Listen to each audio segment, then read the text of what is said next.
रात का समय था। हाईवे के दोनों ओर खामोशी पसरी हुई थी। सिर्फ एक ट्रक की रोशनी उस अंधेरे को चीरती हुई सुनसान सड़क पर चल रही थी। राजू, जो एक अनुभवी ट्रक ड्राइवर था, अपने ट्रक के केबिन में अकेला बैठा था। उसकी आंखें पर टिकी थीं, लेकिन दिमाग में विचारों का सैलाब चल रहा था। पिछले कुछ दिनों से इस रास्ते पर अजीब घटनाएं हो रही थीं, लेकिन वह उन्हें बस अफवाह मानकर नजरअंदाज कर देता था। राजू मन ही मन बड़बड़ाता है। कहते हैं इस हाईवे पर रात के समय एक लड़की की आत्मा घूमती है, लेकिन मैंने तो आज तक कुछ नहीं देखा। राजू हंसते हुए आगे बढ़ता है, लेकिन जैसे ही वह हाईवे के उस मोड़ पर पहुंचता है जहां अक्सर दुर्घटनाएं होती हैं, अचानक उसके ट्रक की हेडलाइट्स में एक सुंदर लड़की दिखाई देती है। वह सफेद साड़ी में खड़ी थी, खुले बाल और चेहरा नीचे झुका हुआ। राजू अचानक ब्रेक लगाता है, जिससे ट्रक एक झटके से रुक जाता है। राजू ट्रक से उतरता है, आंखें हैरानी से फटी हुई है। अरे, कौन है तुम? इस सुनसान जगह पर अकेली क्या कर रही हो? लड़की धीरे धीरे उसकी ओर मुड़ती है। उसका चेहरा उजले चांद की रोशनी में चमकता है। उसकी आंखों में एक अजीब सा दर्द और खौफ था। राजू का दिल तेजी से धड़कने लगा, लेकिन लड़की ने धीमी आवाज में कहा, लड़की, भैया, क्या आप मुझे थोड़ी दूर छोड़ सकते हैं? मैं इस सड़क पर अकेली बहुत डर रही हूं।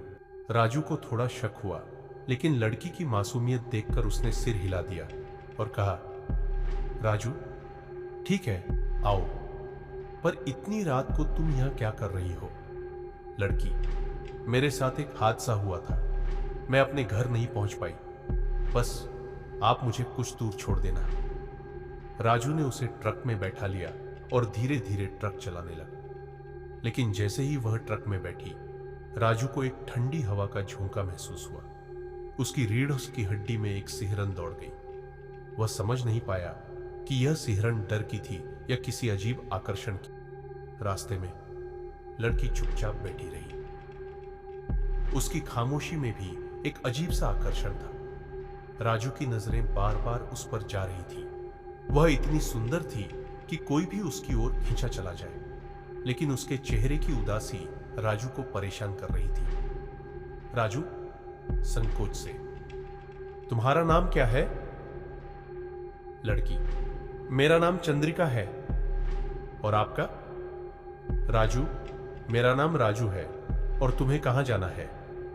लड़की ने सड़क की तरफ इशारा किया और कहा, चंद्रिका, आगे एक मोड़ आएगा, वहीं मुझे छोड़ देना। राजू का दिल तेजी से धड़कने लगा। उसके भीतर एक अजीब सा डर पनपने लगा था।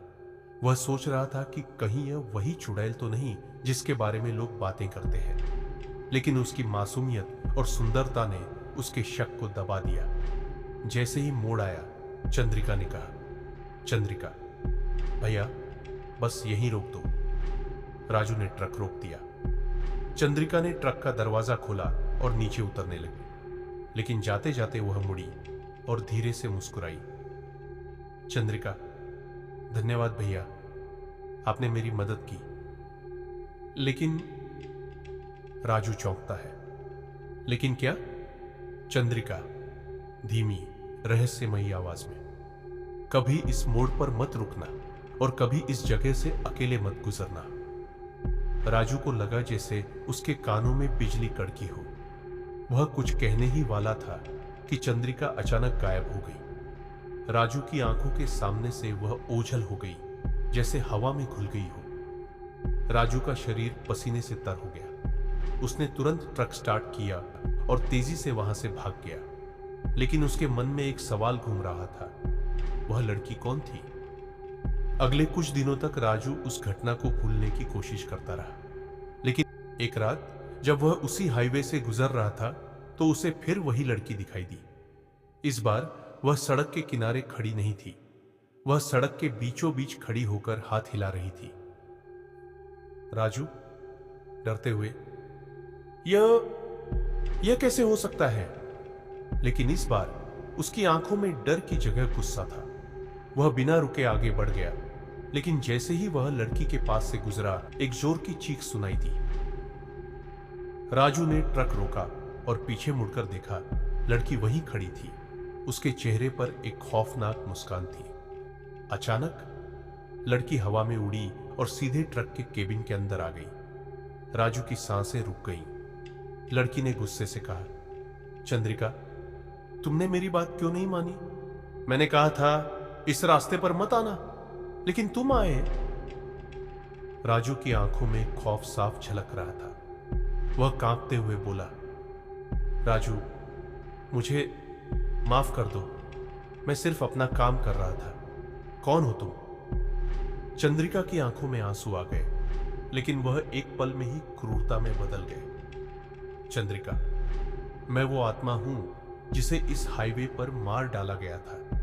मेरे अपने ही पति ने मेरी जान ले ली थी और तब से मैं यहीं भटक रही हूं, हर उस व्यक्ति को रोकने जो मेरी मदद कर सकता है, मुझे इंसाफ दिला सकता है। राजू की आंखों में समझदारी की चमक आई। राजू, तो मैं तुम्हारी मदद कर सकता हूं? दृश्य 6। चंद्रिका की आंखों में एक उम्मीद की किरण जागी। चंद्रिका, तुम सच में मेरी मदद करोगे? लेकिन तुम्हें इसकी बहुत बड़ी कीमत चुकानी पड़ेगी। राजू ने सिर हिला दिया। उसने तय कर लिया था कि वह इस रहस्य को सुलझाएगा। अगले दिन राजू ने गांव के बुजुर्गों से बात की। उन्हें भी चंद्रिका की कहानी बताई।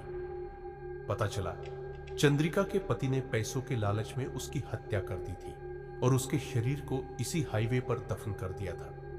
उसकी आत्मा इसलिए भटक रही थी क्योंकि उसे अब तक न्याय नहीं मिला था। दृश्य 7। राजू ने पुलिस को सूचित किया और खुद उस जगह पर जाकर चंद्रिका की आत्मा की शांति के लिए प्रार्थना की। जैसे ही पुलिस ने खुदाई की, वहां से चंद्रिका का कंकाल मिला। उसके साथ ही उसका सोने का लॉकेट भी मिला, जिसमें उसका नाम लिखा था चंद्रिका। उसके पति को गिरफ्तार कर लिया गया और चंद्रिका की आत्मा को शांति मिली। राजू ट्रक में बैठा उसी हाईवे से गुजर रहा था, लेकिन इस बार उसने देखा चंद्रिका वहां खड़ी थी। लेकिन इस बार उसकी आंखों में दर्द नहीं, बल्कि शांति थी।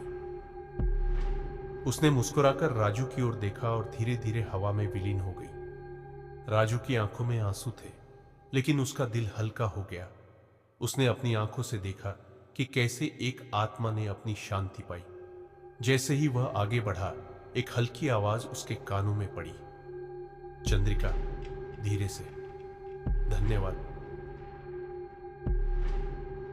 तुमने मुझे मुक्ति दी। कभी कोई मेरे लिए ऐसा नहीं करता। राजू ने ट्रक की स्पीड बढ़ा दी, लेकिन इस बार वह डर से नहीं, बल्कि संतुष्टि से भर गया था।